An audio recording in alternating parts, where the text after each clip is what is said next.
შინაგან საქმეთა სამინისტროს ოფიციალური ვერსიით 43 წლის მეზობელმა პენსიონერი საყოფაცხოვრებო ნიადაგზე დაწყებული კონფლიქტის გამო მოკლა. თუმცა ამ ვერსიას ოჯახი არ ეთანხმება და ამბობს, რომ ლეილა ბეგიაშვილს მოკვერაშვილთან კონტაქტიც კი არასდროს ჰქონია. ოჯახი ძარცვის ვერსიასაც გამორიცხავს. რა მოტივი უნდა ყოფილიყო? ვერ ხვდები, არ ვიცი. წამებში 10 წუთშია მომხდა რაღაც მამაჩემის ამოსვლიდან ჩავიდა დედაჩემი დაუძახა, სანამ ამოვიდო და მკვდარი დახვდა. რა გითხრათ მოტივს? გამორიცხულია თანხა ამას არა, თანხა ამათ იყო ერთ პენსიას მიუმატეთ მეორე პენსია და ეგ იყო ამათ თანხა. არაფერი არც მე იმდენი არაფერი მაქვს რომ ამათ გამოუგზავნო თანხა რო დებულიყო. არც წამლის ფულზე და საჭმლის ფულზე იყო. ეგ არის გამორიცხული. ფიზიკურად არ გვაქვს თანხა რა უნდა იყო. ერთ-ერთი ვერსიით წარსულში გაუპატიურების ბრალდებით გასამართლებული მამუკა მოკვერაშვილი მასწავლებლის სახლში სექსუალური ძალადობის მიზნით შევიდა. 64 წლის პენსიონერმა მას წინააღმდეგობა გაუწია. ბრალდებულმა კი მისი გაგუდვა სცადა. ქალი თავდაცვას ცდილობდა, რადგანაც ბრალდებულმა სამზარეულოს დანით მას ათობით ჭრილობა მიაყენა. ქალის მოკვლის განზრახვა მოკვერაშვილს როგორც ჩანს თავდაპირველად არ ჰქონდა, რადგან ის სახლში დანაშაულის იარაღით არ და 20 ჭრილობა ლეილა ბეგიაშვილს მისივე სამზარეულოს დანით მიაყენა. სავარაუდოდ აქედან არის აღებული ოჯახის დანა, სავარაუდოდ. დედა თქვენი მოკლა თავისივე დანით? მაგაზე აქვს მაგდანაზე ჭკუ. ქალის მკვლელობაში ბრალდებულ მამუკა მოკვერაშვილს სოფელში ზედმეტ სახელი, უჩინარი მანიაკი აქვს. ის ხშირად იცვლის საცხოვრებელ სახლებსაც. ციხიდან ყოველი გამოსვლის შემდეგ სახლს სხვადასხვა სოფელში ყიდულობს და დროებით საცხოვრებლად გადადის. ასე გაიხიზნა თავის დროზე სოფელ მაჩხაანიდანაც. სახლებში უვარდებოდა მოხუცებს და აუპატიურებდა და სერავდა დანით. ხო იყო ნასამართლევი ვარჩით. და როგორ გამოვიდა ციხიდან? სამინისტრია შეახეს და ისე.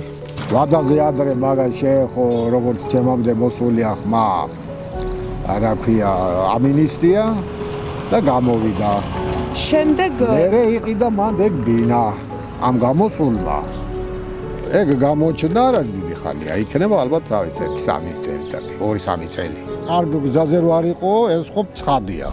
პირველად 2004 წელს მოკვერაშვილმა მწყემსი ქალი ფერმაში გააუპატიურა და უმძიმესი დაზიანებები მიაყენა. თუმცა ციხე 5 წელიწადში ვადაზე ადრე დატოვა. ეს ამბავი სოფელში დღემდე ყველას ახსოვს. რა მაინტერესებს, ეს მწყემსი ქალბატონი ჯერ გააუპატიურა, შემდეგ მოკლა? კი ბატონო. ეს იყო 2004-ში. იმაზე წინ კიდე ის თათარი მოკლა. შეეხო ამინისტია. გამოუშვეს ის კაცი მოვიდა ისევ ის ჩაიდინა. ორი შემთხვევა იყო მესამე იყო ესა.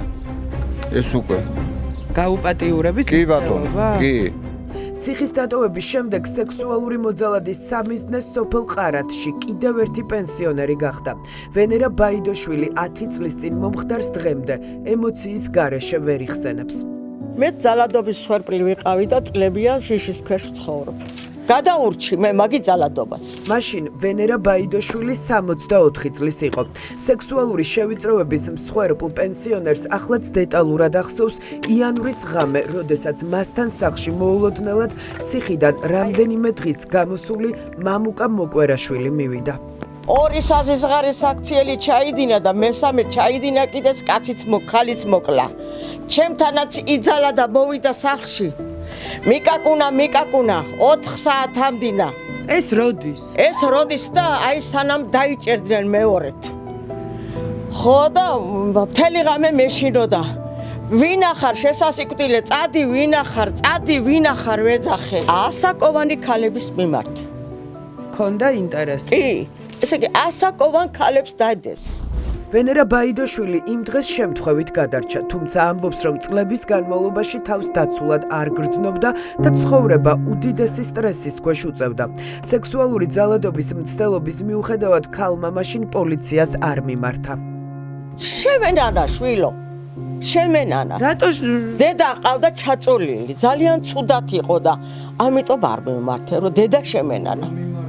ანუ არ დააჭერინა. არ დავაჭერინა, მილიცია საერთოდ არ გაუგია. მალევე ჩაიდინა ის მეორე გაუპატიურების ფაქტი? მალევე ჩაიდინა, რა თქმა უნდა და მალევე ისევ ციხის კედლებში აღმოჩნდა. სერიულმა გამოუპატიურებელმა მალევე ახალი მსხვერპლი იპოვა და სოფელ ხორნაბუდში 80 წლის მეზობელი სახლში ჯერ წერაქვით სცემა, შემდეგ კი მასზე სექსუალურად იძალადა. სასტიკი ძალადობის შემდეგ პენსიონერმა სოფელი სამუდამოდ დატოვა. უმძიმეს მდგომარეობაში იყო ხო ეს ქალი? კი. აროგო გადარჩა ღმერთის მადლი. გაუპატიურებულ ქალს სექსუალური ძალადობის შემდეგ ინსულტი განუვითარდა. ოჯახმა კი შემთხვევით გაიგო, რომ ქართულმა ოცნებამ მოძალადე ციხიდან ვადაზე ადრე გამოუშვა. სრულად არ არ მოუხდა. ვიცი, ხა ალბათ შეიწყალეს და რა მექნა მე ხა პრეზიდენტის წინაშე ჩვენ ვერ წავალთ, ხო? პრეზიდენტს არ შეუწყალებია პარლამენტში. თუნდაც რა მნიშვნელობა ამნისტია აქვს? შეექმნა. მაინც ვერ წავალ ვერავის წინაშე, ეხლა ისეთი მთავრობადი სიტუაციაა, ეს ყველა მიცის. ხო, აი რომც მე თქვა რაღაც ისი ასე, მაინც ვერ წავალ ვერავის წინაშე, ხო ისეა? თუმცა არც ისე დაგვიტოვია საკითხი იყო. სასჯელი ქონდა და всё, მე იმის იგით რა მოხდა, ეს უკვე აღარ ვიცით. მორჩი. მე იყო სხვა შემთხვევა, სხვა და ასე შემდეგ. მოკვერაშვილის ციხიდან ვადაზე ადრე გამოსვლას სოფელში პანიკა მოჰყვა, ამიტომ მან მალევე ახალი სახლი უკვე ჯუგაანში მოკლული მასწავლებლის მეზობლად იყიდა. სახლი, სადაც ბოლოს ის ცხოვრობდა, ახლა დამწვარია. ის სავარაუდოდ ადგილობრივებმა შურისძიების მოტივით გადაწვეს. ორსართულიანი შენობა ფერფლად არის ქცეული.